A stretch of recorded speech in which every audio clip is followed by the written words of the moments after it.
Television breaking ന്യൂസിലേക്ക് സ്വാഗതം. Congress ward മെമ്പറും മാതാവും ആത്മഹത്യ ചെയ്ത നിലയിൽ. മരണത്തിന് കാരണം ബിജെപി പ്രവർത്തകരുടെ വ്യാജ പരാതിയെന്ന് പ്രാഥമിക നിഗമനം. വക്കം പഞ്ചായത്ത് മെമ്പറെയും അമ്മയെയുമാണ് ജീവനൊടുക്കിയ നിലയിൽ കണ്ടെത്തിയത്. പഞ്ചായത്ത് മെമ്പറായ അരുൺ, അമ്മ വത്സല എന്നിവർ ആത്മഹത്യ ചെയ്തു.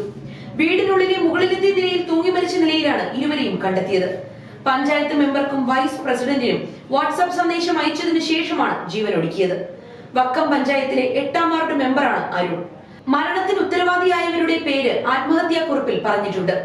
ഉത്തരവാദികൾ നൽകിയ ജാതി കേസ് താൻ ചെയ്തിട്ടില്ലെന്ന് അരുൺ കുറിപ്പിൽ പറഞ്ഞിട്ടുണ്ട്. റോബറി കേസും താൻ ചെയ്തിട്ടില്ല എന്നും കുറിപ്പിലുണ്ട്. പുതിയൊരു ജോലിക്കായി പാസ്പോർട്ട് പുതുക്കാൻ സാധിക്കുന്നില്ല. ഈ അവസ്ഥ തന്നെ മാനസികമായി ബുദ്ധിമുട്ടിക്കുന്നുണ്ട്. എന്റെ ഭാര്യയും അമ്മയും മകനും ഞാനില്ലാതെ ജീവിക്കാൻ കഴിയാത്ത സാഹചര്യമാണ്.